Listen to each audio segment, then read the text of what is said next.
राधिकाचं नुकतंच शिक्षण झालं होतं. आता आईवडिलांची तिच्यासाठी स्थळ पाहण्यासाठी सुरुवात झाली. एका नात्यातील स्थळ तिच्या आईबाबांना आणि राधिकाला आवडलं. त्यांच्या काही अटी नव्हत्या. मुलगा दिसायला एवढा काही खास नव्हता. शिक्षणही राधिकापेक्षा कमीच होतं. त्या लोकांना काही मुलीच्या घरच्यांकडून देणं घेणं नको होतं. कारण राधिका सर्व गुण संपन्न, दिसायला सुंदर, कोणीही तिच्याकडे बघतच राहावं अशी होती. तसं राधिकाच्या सासरची माणसं माणुसकीला बोलण्यात वाटत होती. देणे घेण्याची अपेक्षा नसलेली होती. आजच्या स्वार्थी जगात कोणावर विश्वास ठेवायचा? राधिका त्या घरी खुश राहील म्हणून आईबाबांना ते स्थळ पसंत पडलं. तरीही राधिकाच्या आईबाबांनी त्यांच्या ऐपतीप्रमाणे लग्न लावून सोनं नाणं घालून लेकीला पाठवलं. लग्नानंतरचे गुलाबी दिवस लग्नानंतरचे गुलाबी दिवस राधिकाचे मनात साठवण्यासारखे गेले. स्वयंपाकघरात तिचा प्रवेश सुरू झाला. राधिका तशी सुगरणच होती. सासूबाईंना बोलायला असा काही चान्स देत नव्हती. नवनवीन पदार्थ बनवून खायला घालत होती. तरीही सासूबाईंचं तोंड वाकडच असे. राधिका शिकलेली असून गृहिणीपद आनंदाने स्वीकारलं. एक दिवस शेजारच्या काकू तिच्या सासूबाईंकडे गप्पा मारायला आल्या. त्यांना राधिकाने चहा ठेवला. राधिकाने चहा दोघींना नेऊन दिला. काकूंना गोड हास्य देत राधिका पुन्हा तिच्या कामावर रुजू झाली. दोघींच्या चहा घेता घेता गप्पा सुरू झाल्या. तुम्हाला कळलं का? शेजारच्या अमितचं लग्न झालं म्हणे. मुलगी मोठ्या घरातील आहे. कितीतरी तोळे सोने दिले. ते बाई, काय मोठा हॉल तो लग्नाचा. जेवणाचा थाटमाट तर पाहून डोळे दीप्त झाले. त्या अमितने सोन्याचं अंड देणारीच कोंबडी आणली बघा. त्यांचं बोलणं ऐकून राधिकाच्या सासूबाई, हो ना, असतं काय काय जणायचं नशीब, नाहीतर आमचं बघा, असं सासूबाई राधिकाला ऐकवण्यासाठी म्हणाल्या. सासूबाई राधिकाला ऐकायला जाईल असं. आमच्या मुलींना आम्ही कशाचीच कमी केली नाही. त्यांना सगळा थाटमाट करून पाठवलं. सासरी म्हणायला नको, फुकट्याच घालवल्या. लग्नानंतरही थोरलीच्या मुलाचं बारसं आम्ही केलं.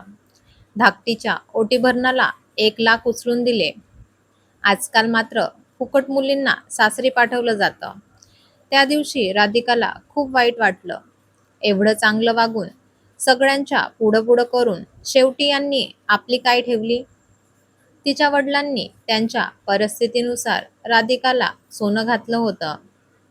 संध्याकाळी राधिकाचा नवरा आला. त्याच्याजवळ तिने विषय काढला. तोही सरळ म्हणाला, हो, आईचं बरोबर आहे.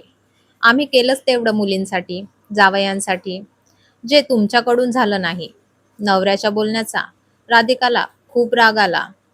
ती तडकन म्हणाली, तुम्ही पण सांगायचं ना, एवढं द्या आम्हाला. आम्हाला झेपलं असतं तर केलं असतं, नाहीतर स्थळाला नकार दिला असता. तेव्हा मागितलं नाही आणि आता माझ्यावर लग्न करून उपकार केल्यासारखे वागवताय.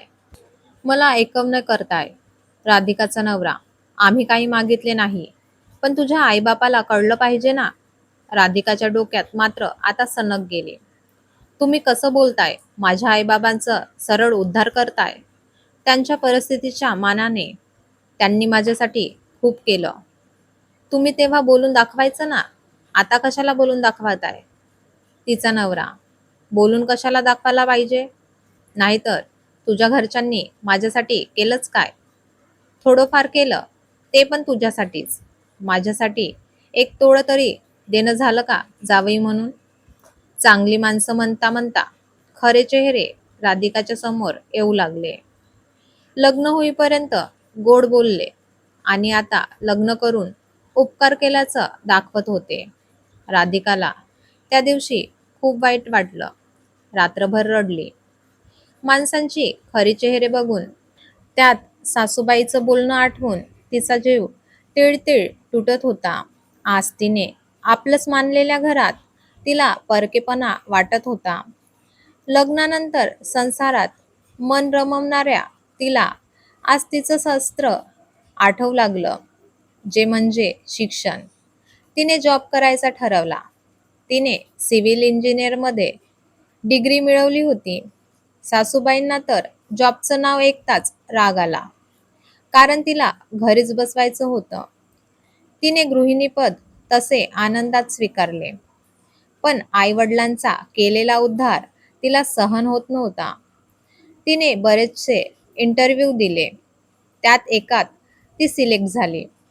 तिच्याकडील नॉलेज, आत्मविश्वास बघून तो तिच्या मनासारखा जॉब होता. ती खूप खुश झाली, कारण पगारही चांगला देणार होते. रोज घरातील कामं उरकवून ती जॉब करत होती. सासूबाई सकाळी योगाच्या क्लासला जा, देवळात जा, तर कधी मैत्रिणीबरोबर फिरायला. त्यामुळे त्यांचा काही कामाला हातभार लागत नव्हता. तीही काही अपेक्षा त्यांच्याकडून ठेवत नव्हती. तिची सगळी कर्तव्य पार पाडून ती जॉब करत होती. आज राधिका आनंदात घरी चालली होती. जाताना तिने पेढे घेतले, कारण तिचा पहिला पगार मिळाला होता. तिच्या नवऱ्याला जेव्हा तिचा पगार समजला, तेव्हा तो खूप खजील झाला, कारण त्याच्यापेक्षा दुपटीने तिचा पगार होता. काही महिन्यातच तिने 1 तोळ्याची चेन नवऱ्यासाठी केली. ती तिने त्याला गिफ्ट म्हणून दिली. सासूबाईचा चेहरा पडला होता. राधिका, माझ्या आईबाबांकडून काही गोष्टी करायच्या राहिल्या होत्या, त्या मी पूर्ण केल्या, आणि यापुढेही त्यांनाही माझ्याकडून होईल तशी मी मदत करणार आहे. कारण सासरी आलं की माहेरच्या लोकांना कसं विसरायचं? ज्यांनी हाताच्या फोडासारखं मला जपलं, सांभाळ केला, शिक्षण दिले, त्यांचाही मुलीवर तेवढाच अधिकार पाहिजे ना, जेवढा सासरकडील लोकांचा असतो.